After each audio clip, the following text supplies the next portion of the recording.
Happy Thursday, Dog Nation. My name is Brandon Adams, and this is DawgNation Daily, the daily podcast for Georgia Bulldogs fans, presented by Merriweather and Tharp. Today is going to be a very fun show. A lot of Georgia football news over the course of the program. Some of it also rumor-related. Let's just be honest about that. We'll touch on some of the rumor mill stuff. But in addition to that, great win last night on the hardwood for the Georgia basketball team against Kentucky. We are lucky enough on today's show to be joined by Georgia basketball coach Tom Crean to celebrate that win for the against the Wildcats and talk about what's coming next for UGA. So we'll do that before we're done on today's program. Our buddy Terrence Edwards, a pretty typical Thursday guest for us. He's going to be here as well, the great former Georgia wide receiver. And most importantly, we're glad to have you with us too. It's DawgNation Daily, the daily podcast for Georgia Bulldogs fans, presented by Merriweather and Tharp today, and it begins right now. Today's episode of DawgNation Daily is brought to you by Merriweather and Tharp, your source for Georgia divorce. Find them online at theatlantadivorceteam.com.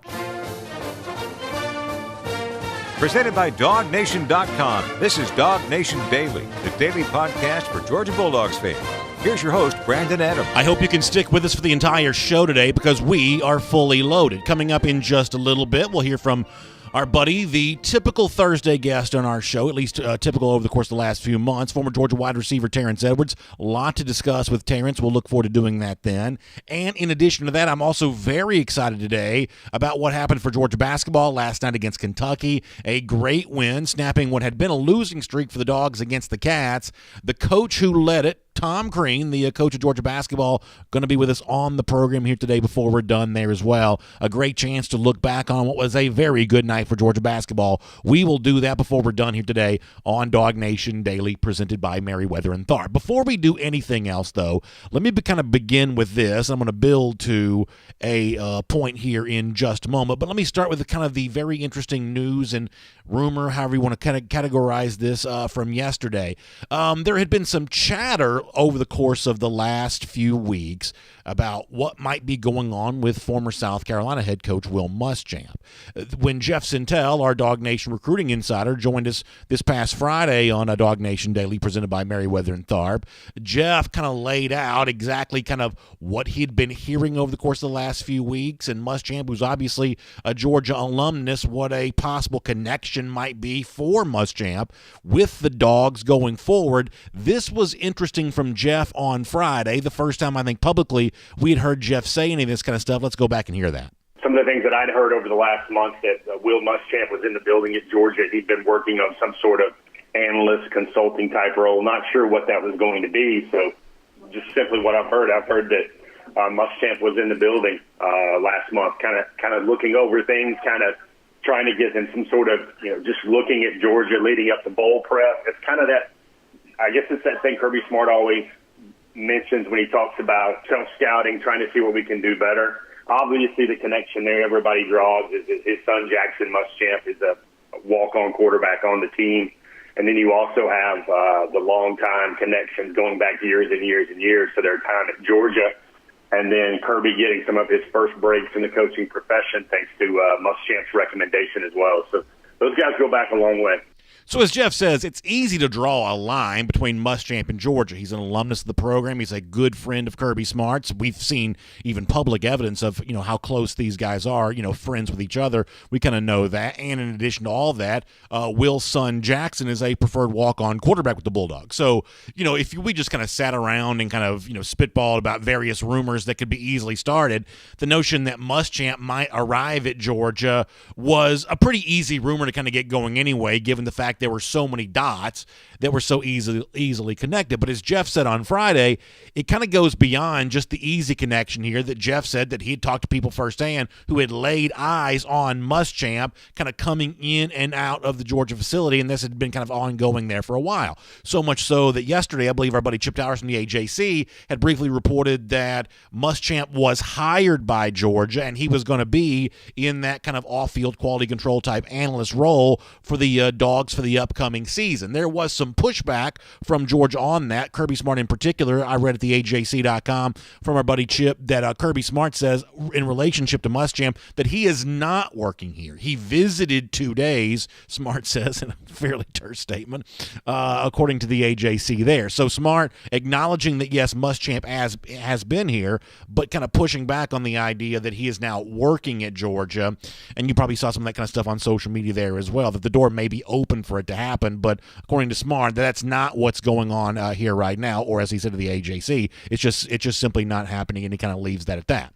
Now, let me just briefly give my opinion about what I think is going on here. And, frankly, this is just my opinion, and it should not be confused with any kind of news or anything like that. But when it comes to contracts and buyouts and things like that, and gosh knows there's a bunch of that kind of talk around the SEC this time of year with coaches getting new jobs and losing their old jobs and everything else, it is a fairly common characteristic of a lot of these contracts, at least I've been told. I'm not a lawyer myself, but I've been told that in order to get the full amount of buyout from the school that you used to work at, you have to at least put forth some sort of effort to get employment to kind of help buy down some of that buyout and alleviate your old school from some of that money. It is entirely possible that just taking an analyst job at Georgia might not be exactly the full effort to get employment, at least according to the letter of the contract. Once again, this is just my speculation. I have absolutely no idea what's really going on here. However, just because Smart says that Will Muschamp is not working here in the page of the AJC, that does not close my mind off to the possibility that we may later on here that Muschamp is an analyst at Georgia and kind of doing that. If it does go down, as I've said before, the odds are there'll be no official announcement about this, because for the most part, these kinds of things are never officially announced. When we found out about Buster Faulkner a year ago, I think we found out about that because someone, close to the situation in Hattiesburg, Mississippi had kind of talked about it. Not really anyone, close to the Georgia side of this thing. That's just kind of, how that kind of stuff goes. So Smart says for now that Muschamp is not working here, but that doesn't close my mind off to the possibility that he eventually might be. Now, my real reason for bringing all of that up is this. When you hear about the possibility of former Georgia alumnus, former SEC head coach at 2 different stops, maybe being available, maybe being able to be hired by Georgia in some capacity, there is a natural excitement about that. And listen, on this program, we're not immune to that kind of stuff. And I've said this many times before. Georgia is right now going through the process of searching for a defensive backs coach. Who do I want to be that defensive backs coach? Well, it's whoever I sort of view to be the biggest possible name available. We're just kind of attracted to big names that create easy conversations and that most of my audience is kind of aware of, or at least a large portion of my audience is aware of. We're just naturally attracted to potential big names, and we really don't make any kind of bones about that, right? That's just kind of what we do. We're in the entertainment business. Big celebrity, famous names are entertaining, and therefore you're kind of attracted to that. And I think a lot of Georgia fans have been kind of much the same way. When the first chatter kind of showed up of, Will Muschamp might be available, I think there was some excitement of, oh my gosh, maybe Will Muschamp could be Georgia's defensive coordinator. In fact, you want to go back to last Friday when Chip Brown from 24/7 Sports was reporting that initially Dan Lanning might be a candidate for the Alabama defensive coordinator job because Pete Golding might be going to Texas. That was where the moving pieces were on that a week ago. A lot of Georgia fans were, I don't want to say they were, pushing Lanning out the door, but they were, in some cases, barely hiding their excitement over, well, maybe this just opens up the chance for Georgia to hire Will Muschamp. And here's the point I want to make about all of that. And this is not to disparage Muschamp, who I actually think is a pretty good coach. In fact, some of y'all in the comment section make fun of me from time to time for how much I've defended Muschamp over the years, despite evidence to the contrary at times. I think Muschamp's a pretty good coach. But in comparison to his final year as defensive coordinator, going back to Auburn in 2015, to what Dan Lanning has done over the course of the last couple of years, you'd be hard-pressed to believe that, at least on the basis of that data, that Muschamp was the better DC. Back in 2015, the last time that Muschamp was a defensive coordinator in this conference, Auburn, the school that he coached for, was 11th in the league that year in points allowed. Compare that to Dan Lanning. Over his last 2 years at Georgia, go back to 2019, number 1 in the SEC in terms of points allowed. Even in a year like this, in which, let's face it, the Georgia defense wasn't always perfect, Georgia was still second in the SEC in terms of points allowed. Now, that is not enough to say in and of itself that Lanning is the better coordinator over Will Muschamp, because I think Muschamp's probably a pretty good coordinator too. I'm not looking to kind of kick him while he's down after being fired at South Carolina. I'm simply trying to say this. Do not discount the role that continuity plays in Georgia's pursuit of a national championship this upcoming season.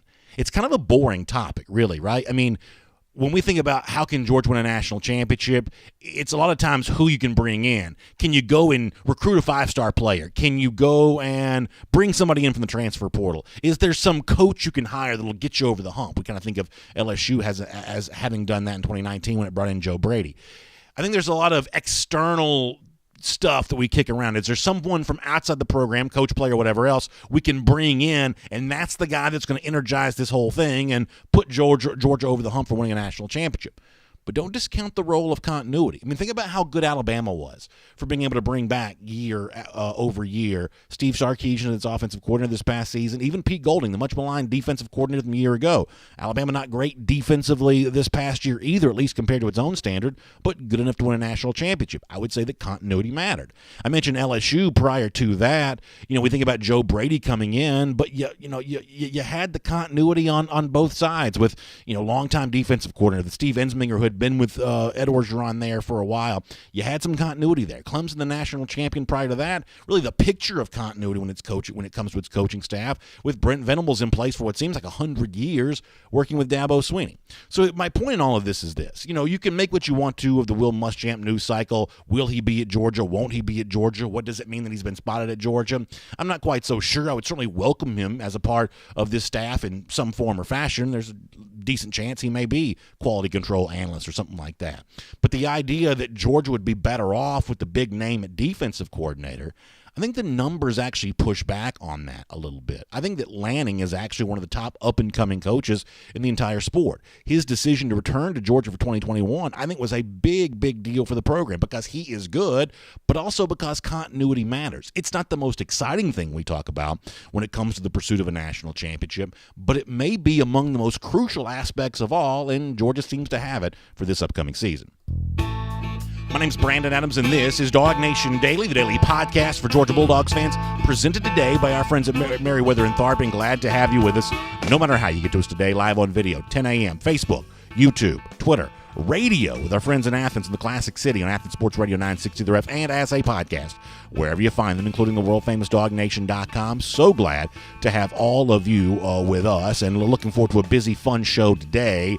It's all brought to you by our friends, as I said before, at Merriweather and Tharp, your source for Georgia divorce. And listen, I feel very confident in telling you that if you find yourselves going through what can be one of the toughest situations that any human being can encounter, the fear, the anxiety, the dread that may come because of a divorce, your situation can be made better by having someone really sharp, someone who's full of care and concern, someone who's been through this many times before. That's what the attorneys at Merriweather and Tharp provide. They are your source for Georgia divorce. They provide a ton of free resources. You can always tell just how generous someone's going to be and how much, great work and care they're going to take for you, depending on how much they do for you before you even officially become a client. When you go check out their website, theatlantadivorceteam.com, theatlantadivorceteam.com is that website. You can see lots of free resources that are available to people, whether you become a client of theirs or not. I'm talking about blog posts and podcasts, even an initial phone consultation with one of their attorneys. It's a great, great reason to check it out today. If you find yourself in this situation, make it better. Put yourself on a path towards making yourself whole again, your family, your finances, everything else. It's theatlantadivorceteam.com. Our friends at Merriweather and Tharp, your source for Georgia divorce. As I mentioned a moment ago, incredibly loaded on today's show. Great night last night for Georgia basketball. Fun to see the the losing streak snapped against Kentucky. Coach Tom Crean from the Georgia men's basketball team will join us before we're done on today's program. That's later on. Also, our buddy Terrence Edwards, the former Georgia wide receiver, coming up in just a couple of minutes' time. Before any of that, though, let me go around the doghouse here today, delivered by Marco's Pizza. And this is kind of what I would say a little bit of a good news, bad news situation, depending on your perspective on this. There have been a lot of rumors as of late about, big name players in the SEC that might enter the transfer portal. And one of the guys that, and as I said before, Look, for the most part, I'm as attracted to rumors as anybody else is. Given the fact we have a big platform, big audience every day, I do try to be really careful about which rumors I kind of, drag into discussion, which ones I don't, because, we just want to be a little bit careful around here from time to time. But one of the names that's kind of shown up with some of this kind of stuff is the LSU defensive back, cornerback Elias Ricks. And what's interesting about Ricks and a possible transfer from LSU is there seems to be a couple of obvious Georgia connections. Ricks is good friends with Kendall Milton, I believe a former high school teammate of JT Daniels. These are guys that know, a lot of Georgia players know Ricks pretty well. Georgia's obviously would seem to be in need of a defensive back. Transfer, seems like a pretty good option there for that. So here's kind of a good news, bad news situation. If you check out Rick's Twitter as of late, there's enough tweets kind of out there about, kind of bad news, bad feelings, things like that. It certainly gives credence to the idea that he might be leaving LSU. Sometimes all this stuff ends up being about a girl and not about a school, so you always have to take that with kind of a grain of salt. But there's been enough social media activity from Rick's, on Twitter, Instagram, things like that, where you're left to say, well, maybe it's a possibility that Rick's could truly be looking to leave LSU. But if that's the good news, the bad news is this. You check around on the other corners of the internet, like our buddy Jeremy Birmingham, who has covered Ohio State recruiting for a long time. You certainly get the impression that if Ricks were to leave LSU, that right now it would appear that Georgia's maybe not the top landing spot there. I know that Birmingham had a podcast of the day where he mentioned maybe Ohio State as a top landing spot. I think there have been some other reports kind of related to that too. So that's kind of where that stands here at the moment. Rick's a name that people know, a source of curiosity about maybe he might transfer from LSU. A lot of other folks seem to be leaving that program.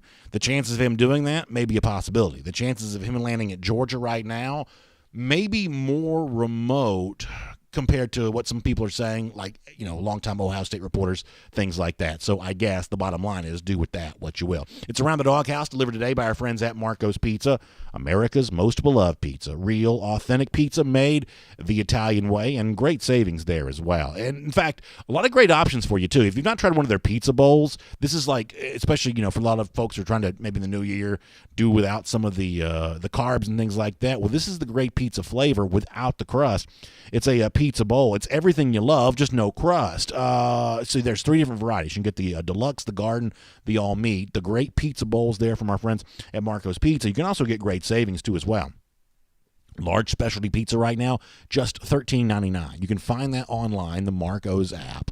Or you can go to Marcos.com and find out all kinds of stuff, too. We're heading towards a really big football weekend. Marco's Pizza goes great with that, and they also go great with Around the Doghouse here today.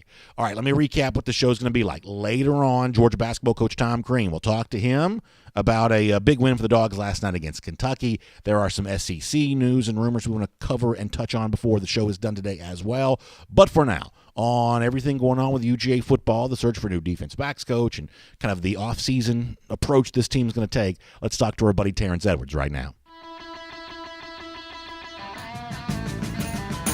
From Athens and across the SEC or wherever the recruiting trail may lead, here's a DawgNation.com insider. Well, hello to Terrence Edwards, the great former Georgia wide receiver and just a terrific analyst voice, talking the sport of college football, something that we love to do around here. And Terrence, welcome back to the program. It's good to have you with us here today. And I wanted to ask you, I asked John Stinchcomb, your former college teammate, the same question a little earlier this week. Georgia right now is in the midst of searching for a defensive backs coach. And those of us who are not former players, I think we have some idea of what that means for the players currently on this roster, the closeness that they develop with their defensive backs coach. But in some cases, maybe as a former player, you can shed even more insight to that. How important is it for Georgia when you have to go out and replace a position coach to the players who are a part of that position?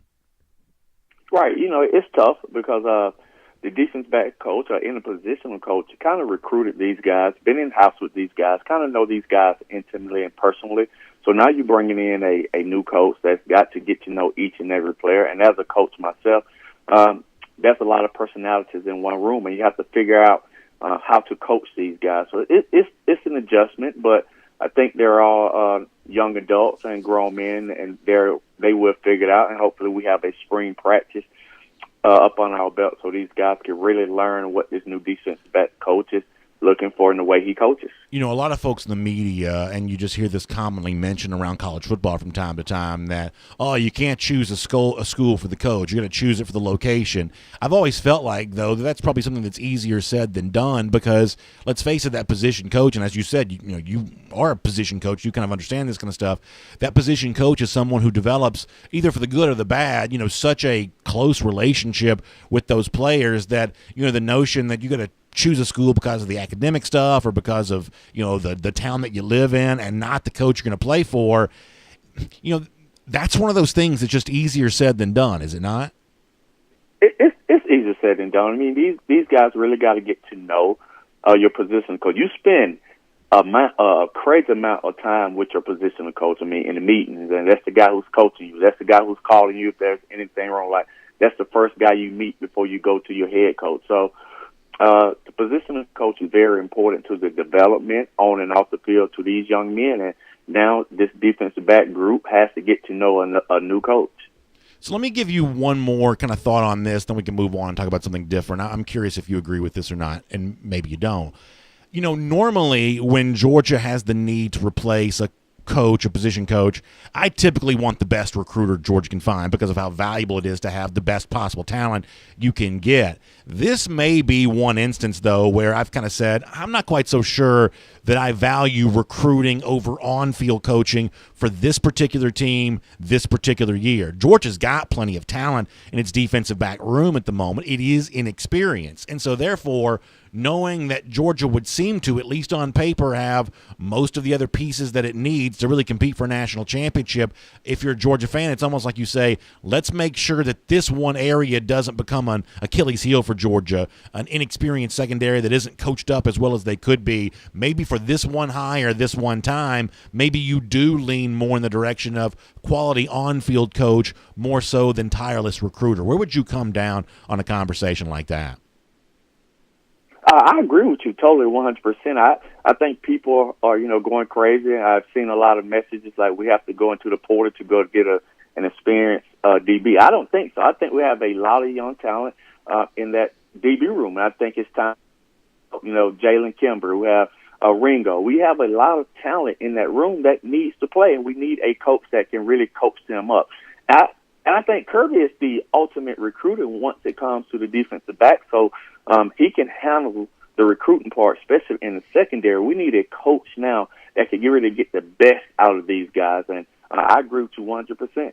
Of course, you are a Georgia alumnus, but as a personal coach of wide receivers and the program you work with in Atlanta Pace Academy, you also are just kind of an advocate for players to, play all across the Southeast or all across the country, really, other programs. From that standpoint, I'm curious, for the players that you've worked with or the other coaches and players you kind of come in contact with, when you see a situation like what's going on at Tennessee, coach is now gone, players going into the transfer portal left and right, some recruits looking to get out of their letter of intent. How much do you think, future recruiting classes right now are noticing that turmoil?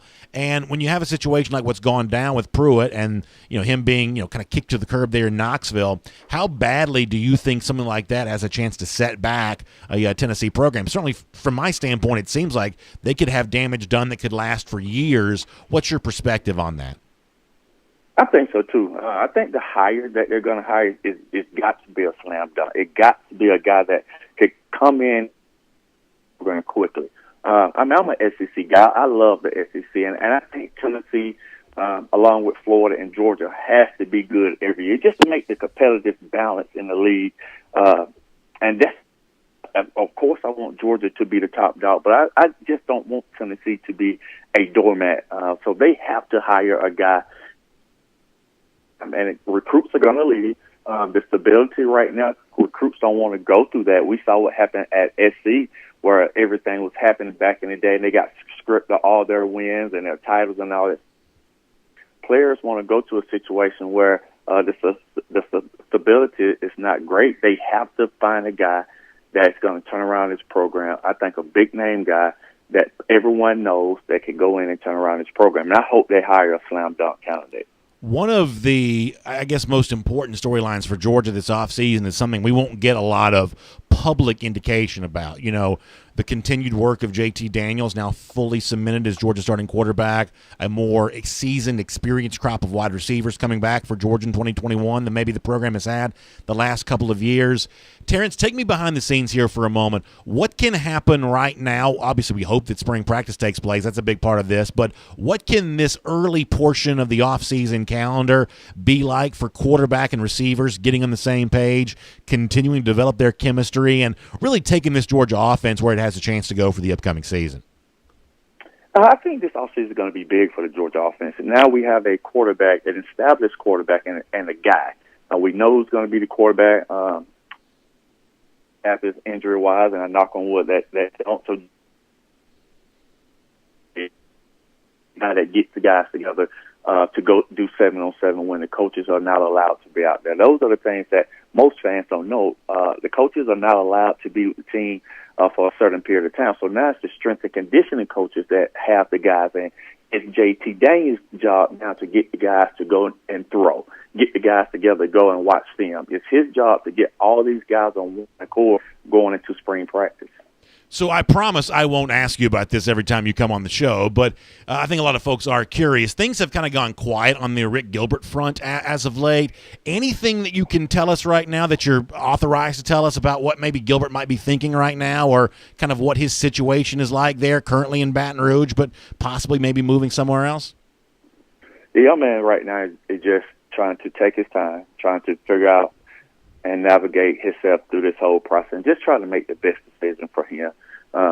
He's, already chose LSU once, so he's just looking for a home that's going to mature him as a man on and off the field. And I don't have a timetable when it's going to be, but I know right now he's just taking a approach that he has to get this right on the field and off the field. Do you think there's a possibility that he stays at LSU, Terrence? The possibility is always there. Like I said, I haven't had a chance to talk to him Sure. about his destination. The first time I talked to him right after it came out, we had a long talk, and I just told him, Eric, at the end of the day, you got to make a decision that best fits for you and no one else, because you have to live your life. And, if that's Georgia, LSU, whatever, just make it for the right reasons. And I think he took that to heart, and he's going to make the decision that's best for him. And I have no clue what it's going to be. That's good stuff, Terrence. Hey, before we let you go, remind people the work that you're doing as a personal wide receivers coach is something that I'm always proud to tell people about, because I love people who make a big impact on the next generation of great football players. Remind folks how they can get in touch with you if they'd like to do so about that. If you're looking to get your son to be the best receiver that he could be, you can contact me on all social media at Terrence Edwards Wide Receiver Academy. That's Facebook, Twitter, and Instagram. Terrence, great stuff. Thank you so much for being here. Can't wait to talk to you again very soon, and we'll continue to watch how this Georgia program progresses here during the offseason. All right, thank you, BF, for having me. Let's take a look around the rest of the league. This is SEC Through. Really good stuff from Terrence Edwards. Really appreciate him being a part of the program. And, listen, it's important to get the insight that he provides. Obviously knows Rick Gilbert well, having worked with him in the past. And, he's good enough to share some of that thought there with us there. So I'm very appreciative of that. I'll also remind you that coming up in just a few minutes' time here, we're going to talk to Georgia basketball coach Tom Crean after a big win for the Dogs last night against Kentucky. We will look forward to doing that here in just a little bit. Of course, Tom Crean right there in the city of Athens. When I think about the city of Athens, one of the things I think about is great beer. That's obviously one of the things that Athens is known for. Like our friends at Creature Comforts Brewing Company and their special product, Classic City Lager. It is good, cold beer. Trust me on that when I tell you. A lager-style beer, which means lighter beer, but no sacrifice on flavor. And, boy, it looks great rolling off the belt there. The cans are sharp-looking. In fact, those cans available in 6 and 12 packs. Whatever retailer, whatever shopping outlet you like to go to pick up your groceries, you can pick up some Classic City Lager from Creature Comforts Brewing Company. It's like getting a great taste from Athens without actually having to be in the Classic City. And, man, it goes great as you start thinking about the weekend. I love talking about Classic City Lager from Creature Comforts Brewing Company on Thursdays because it gets me excited about the weekend, and certainly that's going to go well with your weekend plans, whatever they might be. All right, let's do some SEC through stuff here just for a moment. So, mentioned the situation at Tennessee. It is a disaster. appears to be getting worse. You got big names now going in the transfer portal. Henry Toto, very good linebacker, a guy that's been kind of a tackle for loss machine there, and really just a big collector of tackles in general. Looks like he's in the transfer portal now. Quavaris Crouch, who a lot of you who cover recruiting, or not cover recruiting, but follow recruiting, may remember as a big time player. He's in the portal now too. Eric Gray, the running back. Ty Chandler's already announced a new home. Their other running back, Eric Gray, in there as well. You certainly get the impression that more are to come. And I swear, I don't understand why I'm on island on this. Are we sure that firing Jeremy Pruitt was the right thing to do? I mean, listen, there's all kinds of stuff about Pruitt and his time at Georgia. Maybe behind the scenes, Pruitt was not easy to work with. Maybe there was some personality conflicts, things like that. But just based on what we can measure publicly, is whatever the next coach at Tennessee is going to be saddled with, self-instigated NCAA investigation, incredibly decimated roster, wouldn't they have just been better off just riding it out with Pruitt? I personally think they would have been, because there are a lot of SEC teams that are in a lot worse shape than Tennessee was even this year. They had a tough schedule. They still trying to figure out quarterback. Pruitt inherited an awful situation, and really a few coaches now have kind of passed down the same awful situation at Tennessee. It's a weird spot to be in, but I think that Tennessee, at least in my eyes, worse off for what they've done. Another piece of news related to Tennessee that actually probably ends up impacts another SEC program. You may remember Dylan Brooks, kind of a big-time pass rusher type name for the class of 2021, a Tennessee signee. He has put out on social media that he wants out of his letter of intent. Now, there's no current process for that, but in some cases you have a little bit of leniency here, maybe Tennessee magnanimous or whatever else. But the point is, if Brooks, who is from the state of Alabama, if he is released from Tennessee and kind of free to go somewhere else, you might keep your eye on Auburn on that. The Brian Harsin era, stole a couple of big-time assistant coaches away from South Carolina, maybe now also trying to steal a signee away from Tennessee. That's still in the early stages, but kind of keep your eye on that just a little bit. It also, if you peruse the Alabama media right now, University of Alabama, it certainly seems like a foregone conclusion that Bill O'Brien is about to be the Alabama offensive coordinator. It is not official the way that Doug Marrone has been officially named as offensive line coach, but the O'Brien thing is going to happen, and I'm guessing that's probably a pretty good hire. O'Brien even kind of briefly showed up on the radar as, possible Tennessee head coach, or, O'Brien, if you're going to move to the college ranks, O'Brien's reputation as a college coach is probably still pretty good, even though his NFL reputation is pretty much dirt right now. As a college guy, he's a pretty big name, so it's another big-time hire for Alabama when it goes down. Seems like it's going to, and the Alabama offensive machine that's been humming right along would seem to kind of keep on humming when it comes to that. Let me also say one more thing as part of our SEC through, and Connor joked with me yesterday that maybe I'm trying to speak this into existence at the moment, but just hear me out on this. The LSU defensive coordinator search is ongoing, and everybody in Baton Rouge is kind of circling the wagons to say nothing to see here, everything is fine. LSU's on its way to getting a big-time name. But the more and more the search goes on, and the farther and farther they go down the list of potential hires, the more they don't arrive at the name of their current defensive backs coach, Corey Raymond, who you'd assume would like to be a defensive coordinator somewhere at some point in time. At what point in time does he start getting a little restless to say, well, if I can't get hired as DC right now, when they're essentially picking names out of the phone book to see if they can be the DC, then maybe my chance for professional development is just not going to happen here. Much the same way that Scott Cochran chose to leave Alabama a year ago because he'd kind of bumped into a ceiling of professional development. Is there a chance the same thing happens with Corey Raymond? Raymond, I would say, is the biggest possible name that Georgia could hire as defensive backs coach. A lot of folks kind of come up with some reasons why it's not going to happen. These are smart people, and I respect their opinion on that. Certainly, for whatever reason, Raymond and Georgia didn't work out the last time they danced with each other before the hiring of Charlton Warren. But the situation in Baton Rouge is really, really weird right now, and at least the appearance that I get. It's pretty weird. And you start to wonder just how much some of that might eventually impact Raymond, and maybe he starts shopping around and maybe more likely to leave a place, a state, and a school that he's been happy at, given the current circumstances. Will make that your SEC through. And here on DawgNation Daily, presented by Merriweather and Tharp, we're 3 minutes away from talking to Coach Tom Crean about a big win for Georgia basketball. And listen, one of the things we're going to talk about when Coach Crean joins us is that this was, for me, a little bit of a bittersweet night last night in the fact that college basketball is just having a real challenging season, right? I mean, when you see Georgia get a win like this against Kentucky, you kind of expect the floor to be stormed, all the fans running on the court. You love the way in which everybody kind of stands up in unison around the gym, late in the game like this. And obviously this year you're having to kind of navigate a Stegman Coliseum situation where you don't have quite as many fans in the stands. And for coaches, you look across the SEC standings, you see like different number of games for, a good number of teams. I think Vanderbilt basketball is going to shut it down for the rest of the season now. I'm talking about women's basketball, I should say, women's basketball.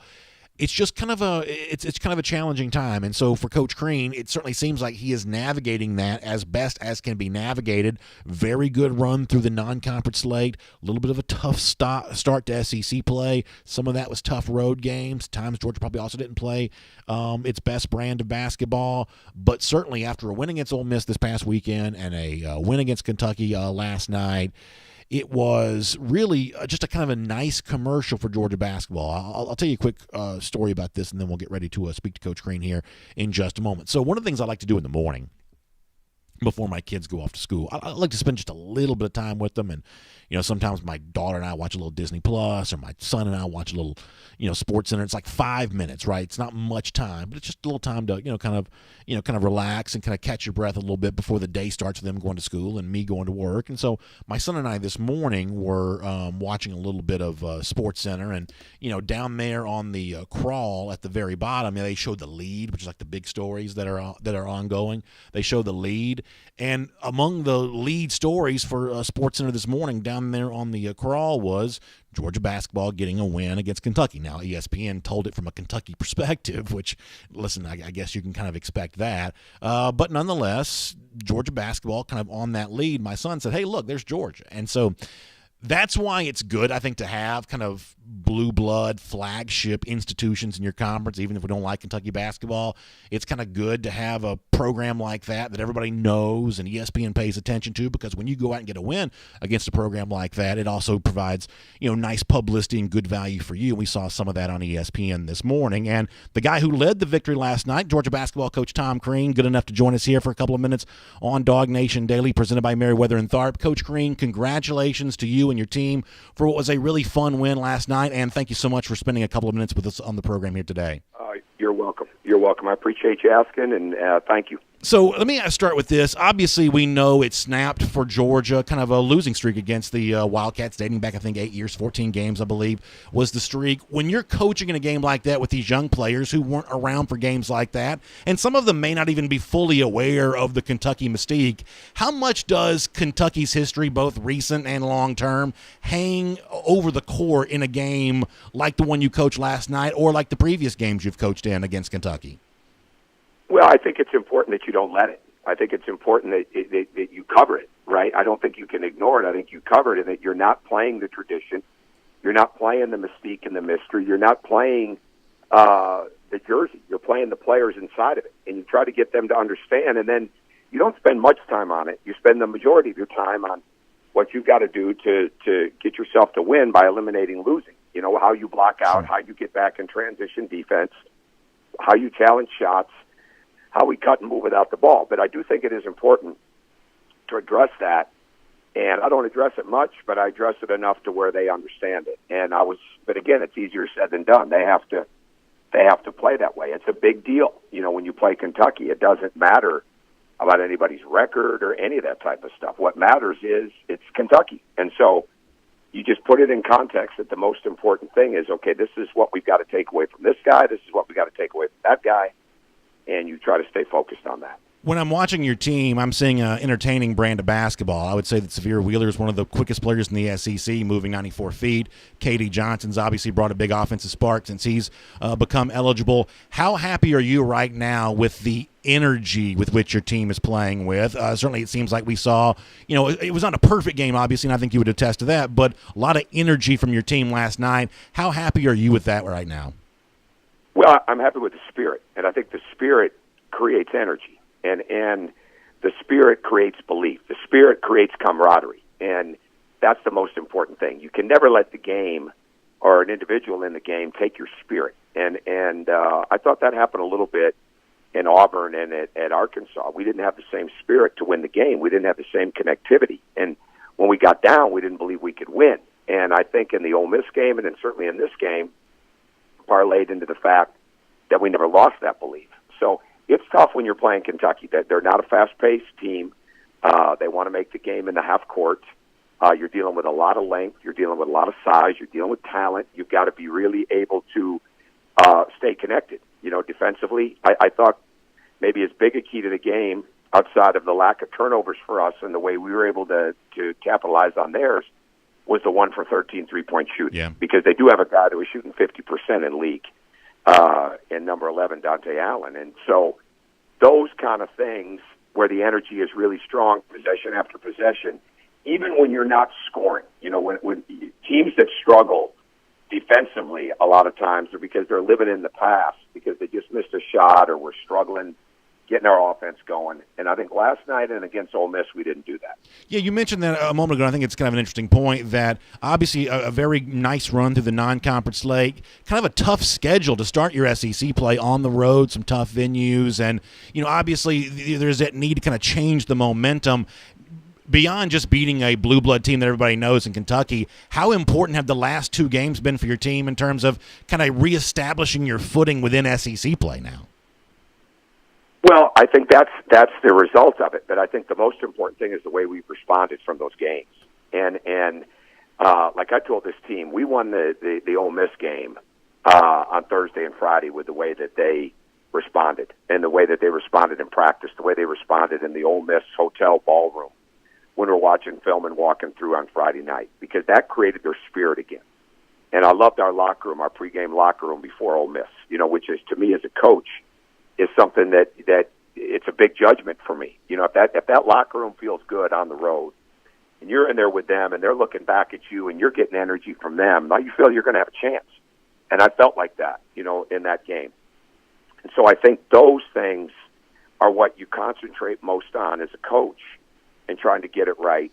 And then the record, you just take each game as it comes. But you've got to have your team connected. And it's harder and harder. I think every team is going through it, and especially with us having 8 new players that didn't have a full summer together, that didn't have the spring.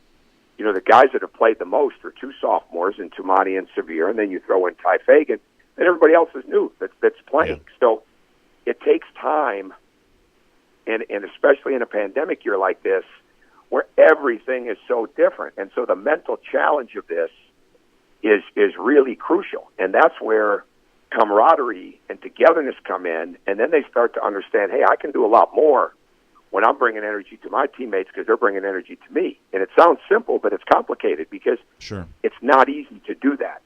And that's what we just got to continue to build constantly as a coach and as a program, and that's how you gain momentum. You mentioned the pandemic. I was telling some of our audience before you joined us that it was a little bit bittersweet for me last night in that in a normal situation when you guys were on your way to winning a thriller versus Kentucky, we'd see Stegman Coliseum, everybody stands up and you get the big roars and maybe even a storming of the court once the game was over. That's kind of those of us who grew up loving college basketball. Those are the images about the sport we really love. That's not possible right now. I'm sure that you probably find yourself noticing lots of things like that, navigating a season unlike any other for college basketball. What are the feelings that kind of conjure up for you, even when good things are happening, of just how different this season really is? I feel bad for the fans, and Yeah. I feel bad for our team not having that energy from them. And I think that, again, is why the mental toughness and to be able to overcome things. As I tell them every day, if you can control what you can control, and you really, really focus on that, and you can deal with the adversity, we're going to all be so much better off in life when this passes. And we're here together, right? And like the Bible says, for a time such as this, we're here together in this situation, and the best thing we can do is help each other through it constantly. They're isolated in so many situations, and nothing's normal, and this becomes the new normal. Well, at the end of the day, it's not going to be like that forever. Right. So the more that you can control it inside of this, the better you're going to be down the road. The most important thing, though, is that we stay constantly focused on how we control it every day. And that's why your attitude, the energy that you come with, not being distracted and not letting things get you down, that's the stuff that you've got to work at all the time, and because then they get into the games and everybody's going through the same thing. It's all how you respond to it and how you help each other. So I know I keep saying that, but that is the absolute key to how you get through these type of situations right now. No one can do it alone. I mean, you've got to continue to, whether it's reminding somebody to keep their mask on, whether it's reminding somebody to call out a pick, whatever it is, you've got to communicate with each other constantly and understand that's what's going to help you through it. Well, I'll finish with this, Coach. Congratulations. A great win last night. Certainly fun to see. Around here, we don't like the Florida Gators very much. You guys got a chance to beat up on them. I heard that about you. I heard you don't like them extra. Mike Griffith passed that up. Well, it would be nothing. Would be better for us this upcoming weekend to see the Dogs get another big win against Florida. So best of luck to you in that game. And certainly appreciate your time today. We'll look forward to getting a chance to chat with you soon. You're very welcome. Thanks for having me. Good stuff there from Tom Crean, the coach of the Georgia basketball team, and a fun win last night against the Kentucky Wildcats. He's very generous to spend some of his time with us here today. Let me also shout out my friends at MyBookie here for a moment. As you head towards the upcoming weekend, lots of college basketball, lots of football, lots of everything else. Have some fun with those games as we head towards the weekend. Get some action down on the game with my friends at MyBookie. The great thing about MyBookie is they're known for some of the best player perks in the industry. That means when you sign up, they're going to give you a deposit bonus for doing so. You can get up to 50% back. It means you put $1,000 in your account, and they give you extra $500 right there. You're already a winner, in other words, before you place your first bet. But in order to take advantage of the big first deposit bonus, you've got to use the promo code DawgNation. All one word, spelled D-A-W-G. Find MyBookie online, use the promo code DawgNation. After that, you play, you win, you get paid. Hit me up on Twitter at DawgNation Daily. We'll do a golden shoe winner again tomorrow. We run out of time today. We'll see you tomorrow. DawgNation Daily, presented by Merriweather and Tharp. All right, good stuff. Fun to hear from Coach Crean there. Incredible win last night for the Georgia basketball team, and we love that kind of stuff. I mean, obviously our show's going to be about football because that's a lot of what our audience loves to hear. But listen, I've been a Georgia basketball fan for since I was a child, going to games at Segment Coliseum and following that team, and I was there. Season ticket holder during the Tubby Smith era, during the Jim Herrick era, at least I shouldn't say season ticket holder, but I found my way to go to most every game. I collected tickets somehow, some way, as industrious young men are capable of doing from time to time. So I've been there for some good moments, and last night was certainly one of them, even if fewer people had a chance to be a part of that. So with all of that said, we'll get ready to take your comments, and as we do so, remind you it's our R.S. Andrews cool down. Air conditioning, heating, plumbing, electric. R.S. Andrews does all of that for you. You certainly find them online at rsandrews.com. They'll show up on time. They'll do the work that's promised for the price that's promised. They will take care of all of your air conditioning, heating, plumbing, and electric needs. And they invite you to participate in the comment section here at the moment. So R.S. Andrews cool down time. I will pull up the comments, and we will be off and running after that. Let me switch my Wi-Fi here to get a little bit better signal. All right. Oh, gracious sakes. Pardon the delay. Now we're cooking. Here we go. All right. On video with your comments here on the Facebook side of things. Matt Rugavina says, if you're a prospective head coach, what are the chances at this point becoming a Tennessee coach hurts your career? I think it's a very fair point. A lot of my friends are high school coaches, and this is advice that high school coaches give all the time. There are people who are, they're desperate to become head coaches, whatever sport you want to kind of mention, football, basketball, whatever else. And they're desperate to become head coaches. But there are programs that if you get there, you're never getting anywhere else. That you're just kind of either stuck or it's going to be hard to maintain your job there. There are just programs that, you have a lid on what you have the possibility to do. Now, I don't believe that Tennessee football is one of those programs, even with as bad as it's about to maybe be. But there will definitely be a lot of advice being given to a lot of folks of, you don't want to take the Tennessee job right now. I mean, we saw this with Mark Richt, right? How many jobs did Mark Richt probably get offered before he finally took the Georgia job for the 2001 season? How many jobs did Kirby Smart probably get offered before he finally said, okay, maybe now I'm ready to make my move, and Georgia was ready to, step in and be able to hire him there? There's just a lot of that kind of advice behind the scenes that does go on. Be careful what job you take. Be careful about that because you might get there and not be able to get somewhere else. Tennessee, I think, can still eventually bounce back. In my lifetime, they're going to be a threat again. Within a few years, they may be a little bit of a threat again, but it's going to be kind of a messy situation here for a little bit. People, and we have a lot of folks who watch us who are in the restaurant industry, who own their own restaurants, things like that. This is also advice that gets given in the restaurant world a lot of times too. People want to open one, they want to start their own business, but if you try to build a restaurant in a building where another restaurant has previously failed, and a restaurant before that previously failed there as well, that's sometimes a thing in the restaurant industry to be cautious about. Not that the building is jinxed or haunted or anything like that, but just the public has been conditioned to expect failure from inside these walls.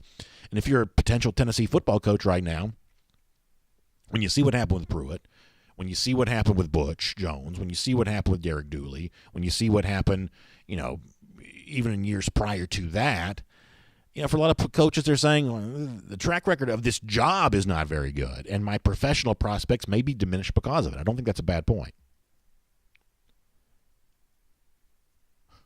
Randy Hall says, who does Eddie see to be the next Tennessee head coach? Eddie says, it'd just be nice to be able to see anything. But who does Eddie see? Maybe Eddie will kind of weigh in on that at some point in time.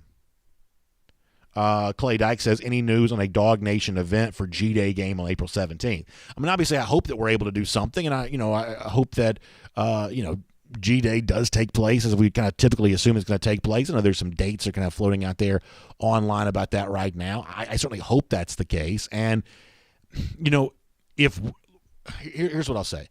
DawgNation will be back doing events again the moment that everybody kind of agrees that's an okay thing to do. This past year, we just were not able to really do that, what we kind of, come to expect. And, we tried a bunch of different ways to get a bunch of different people involved. I think some of it was, kind of creative through technology and things like that. But yeah, I mean, I'm certainly a person that loves doing events and getting people together. I haven't seen a big group of Georgia fans together in one room or one place in forever. I mean, even going to Athens for some of the games this year, there'd be some games where I'd walk around the stadium to go film the dog walk, come in the stadium. I'd walk around the entire time and never see anybody but security guards. I mean, it was so strange to be going to games in Athens this year where you just didn't feel like you were interacting with people very much. Now, if you're sitting in the stands, you're kind of connecting with more, folks than I am as a member of the Coastal Elite Broadcast Media sitting up at the press box. But it was just really strange how absent human interaction was from this past season. And so, yeah, I would love nothing more than to be able to do that for G-Day and everything else. Charlotte to start the upcoming season for sure. Matt Rukavina also mentioning Cade Mays. And listen, I know that Mays is the subject of jokes, and I've said pretty clearly before that I found, some of his transfer fairly distasteful. But part of me actually kind of feels bad about the way it all works out for him, and maybe he doesn't care. I mean, maybe he was just homesick enough that being back in his home is enough, whether the team is good or not. Different people have different thoughts about stuff like that. Who knows, where he kind of comes down on some of that. But man, oh man, can you imagine what he was sold as to, hey, you're going to come back over here and going to help us get over the hump. We're going to be, we're going to be doing this. We're going to be doing that. I mean, Tennessee was like 11-1 to win the SEC, which maybe sounds like a lot, but it's really not. I mean, Tennessee had about the fifth best odds, something like that, to win the SEC this past season. So yeah, I mean, pretty disappointing year for Cade Mays, because the Tennessee offensive line, the number one reason why Tennessee was terrible this year was its offensive line, which was the exact opposite of what was supposed to be true. Enrique Murillo says Kirby would have some good laughs with BA. Sometimes I'm not quite so sure about that. Maybe one day Kirby will stop by and see us. I'm not quite sure if that's Kirby's cup of tea, though, which is fine. Listen, for Coach Crean, for Kirby, all those guys, it's their job to coach and win the games, and we'll do the talking here. And if they want to stop by and see us, we're happy to welcome them to the program.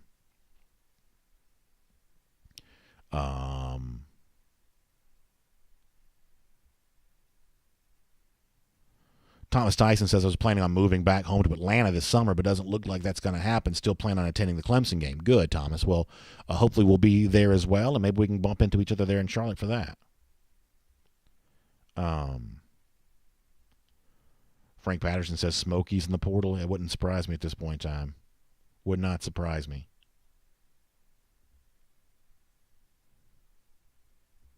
Y'all don't talk politics. Come on now. Please don't do that. Noah Sheldon 500 says, where did you get the golden shoe? I'm proud to say that my wife actually made this. And so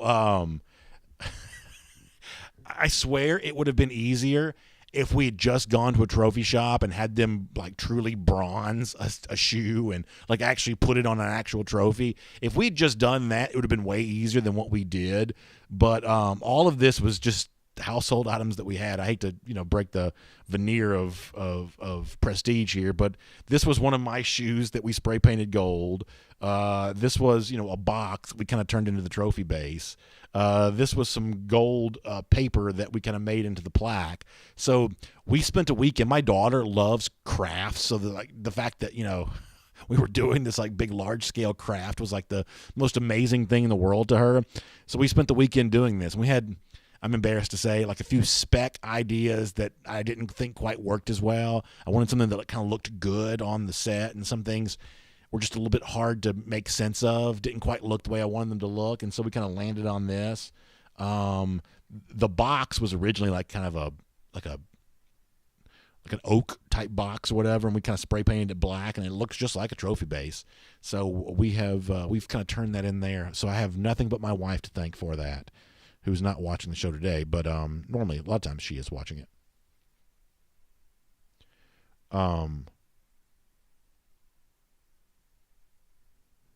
Lee Smith on the subject of the Dan Patrick stuff. Yeah, we did a lot of that to start the show yesterday.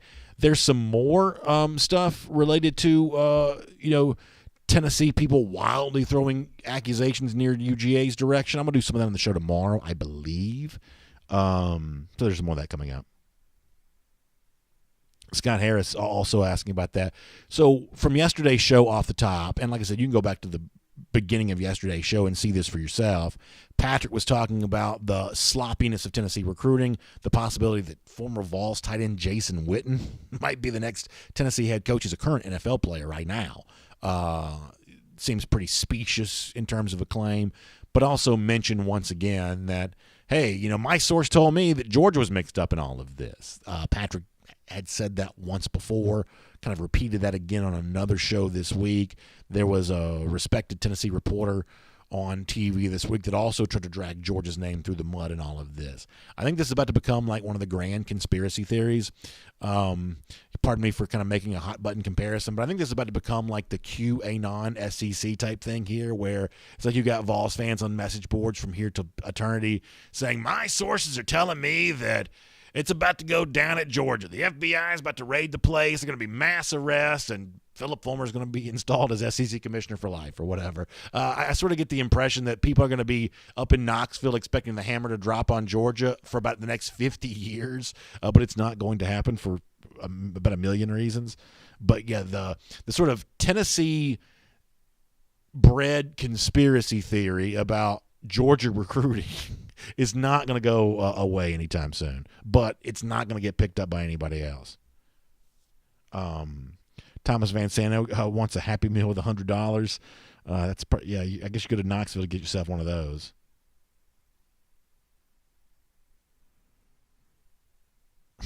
CB says the FBI. He says, FBI, are they done with LSU yet? Yeah, the FBI has been pretty busy the last few years when it comes to college sports, unfortunately. All right, a couple more over here on Facebook. Isaac Cruz, Tennessee's about to be McBroke. That's pretty funny. Chad Buchanan says it's a 10Q thing. Yeah, I like that. That's pretty good. Can you imagine? This is what I always think is kind of fascinating about this. Now, as I said before, as much as I wish it was true, I don't believe the McDonald's bag thing is probably true.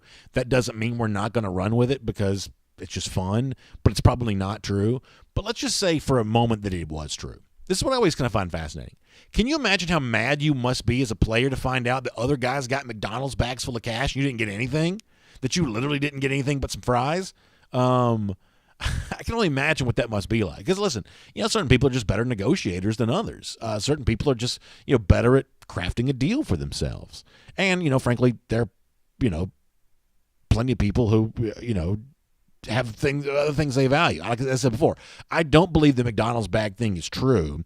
But if it was true, how mad would you be if you didn't get one of those things? Because listen, I don't care how much money college football is bringing in. If you even want to have like the wildest imagination possible about how rogue some program is going to be, there's not enough money to go around to give every single Tennessee player a McDonald's bag. There's not.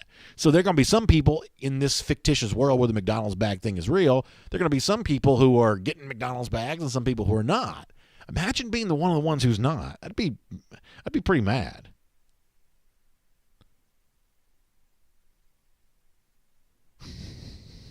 Marvin Fairley, good to see you in the comment section, having a good time. Shelton Tucker says this is a good place to come. However, it drains my phone down. Yeah, I know that. I know that feeling. My phone now, like, I always have technology issues. It always seems like I always have old phones, right? It's like I had an iPhone 6 forever. When I finally upgraded, I upgraded to an iPhone 7. So what are you on, like iPhone 13 now or something like that? I mean, my phones are so old, and the way they do, and this is another way that big tech kind of gets you, is, my battery lasts roughly 17 minutes. So, like the other day when I tried to pop on video with my phone to talk about the Trump Warren stuff, I mean, I was at like 40%, and I was like, thing went dead within 30 seconds. It just hunk of junk is what my phone is. So I know all about the batteries being draining. Somebody brings a pretty good point here. Richard D says, are there any possible pro defensive backs coaches that are available that are known as top-notch teachers of the art as well as good with the players? There's a very good chance that's true. We are kind of in an era, not an era, but a moment in time for this year where some of these names are coming up. For instance, I saw, this is not a defensive backs coach, but I did see where it looks like the Falcons are not going to retain Tosh Lapoy. Lapoy, former Alabama defensive coordinator, that's a guy who's now back available again. I think he spent this past year with Atlanta. I think he spent the year before that with Cleveland, if I'm remembering correctly, the Browns. So there are some big names like that when head coaches get fired, the assistant coaches get fired too. I saw where Jess Simpson, once again not a defensive backs coach, but the former Buford head coach, Falcons defensive line coach, has landed, I think it's with Miami, the University of Miami, as its defensive line coach. Yeah, so some of these guys are available, and frankly, I probably don't know as many of them. I'm just not as aware of, like, some of the guys who coached in college or down in the NFL. I know them, most of them pretty well, but some of the quality defensive backs coaches from the NFL who, as you said before, might be the real instructors, real quality teachers maybe. I just might not know as many of those. But when you have as many head coaches get fired as were fired this year, that's a typical experience for the end of the season in the NFL. That's also a lot of kind of down the line position coaches that become available too. So it could very well be, and we even said this the moment it happened, that looking back at the track record of guys that Smart has hired in the past, there's a very good chance that the person that gets hired is not necessarily that famous. But at this point in time, I mean, I'm very happy as a fan with Trey Scott, very happy as a fan with Dan Lanning, very happy as a fan with Glenn Schumann. If it's some guy who's, a name I have never heard of, even if I, publicly kind of tout for Corey Raymond, people like that, if Georgia hires, Joe Blow, who spent this past year with the Philadelphia Eagles or some team like that just fired its NFL coach, I'm going to assume that's probably a pretty good hire because that's kind of the track record that Smart sort of has now. Hunter Davis says Tyson Campbell's been mocked as a first round everywhere. I have seen him in first round mocks. I have not seen that, I would say, in every first round mock. But if he gets drafted in the first round, then he clearly made the right decision. Keith Coleman says he was impressed with special teams. Do you think that Scott Cochran was the difference? I think that Cochran was a pretty good hire. I don't think it was a huge surprise that Cochran briefly showed up on the radar for the Vanderbilt head coaching job. I think that Cochran's a coach. I mean, in addition to, I'm glad that he's at Georgia working in special teams, I think it was kind of a rotten deal that Nick Saban wasn't more willing to allow him professional advancement while at Alabama. He wants more than just to be a strength and conditioning coach. I think his work with special teams this year, plenty of evidence to suggest that was successful. And, frankly, I think that he'll probably move on from that and go be, as you said, a good special teams coach for Georgia now, but maybe even more than that in the future. Jeremy Harbin talking about injuries. What do we think about Patrick Mahomes in the AFC title game? Is he going to play on Sunday? What do y'all think about that? All right, like one or two more. Shelton Tucker says somebody won the $750 million deal in Maryland. Well, there you go. There you go. Randy Hall, very confident in Georgia's offensive line depth. Yeah, the options to find a good five for Georgia are clearly there. No doubt about that. Jeff Ingram, I'm not reading that comment, but that's very funny. I'm not going to read it, but I laughed at it. So good job, Jeff Ingram. Scott Green says the fake punt in the Peach Bowl was not good. Yeah, they kind of got bitten on that one for sure. That almost reminded me of near the end of the 2005 Sugar Bowl. It was also played in Atlanta, where kind of a furious comeback against what people kind of thought of as a lesser team was kind of thwarted by a faked punt. And I was like, is this going to be the same thing for Cincinnati here? But, yeah, they kind of got caught on that one. K9 Blue says Mahomes' concussion isn't as worrisome as his hurt ankle. That's a pretty good point. Mahomes probably a better runner than people give him credit for, and that's a pretty good point. Enrique Murillo says, is that the Green Soldier? So I'm going to tell you the honest truth. I get confused sometimes because Green Soldier's actual name, I don't think he minds people telling me that, is very similar to his father's name, and so I always get confused what's the dad, what's the son when it comes to our buddy Green Soldier and his family. But yeah, the Greens, both the senior and junior, are some of our great commenters. But sometimes through an online persona, I'm not always quite sure which one I'm speaking to. But that's a very good question, Enrique. All right, we're getting ready to leave. Anything else?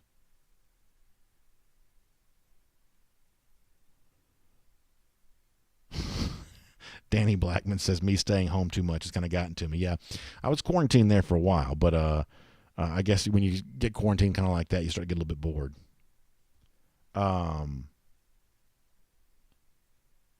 All right.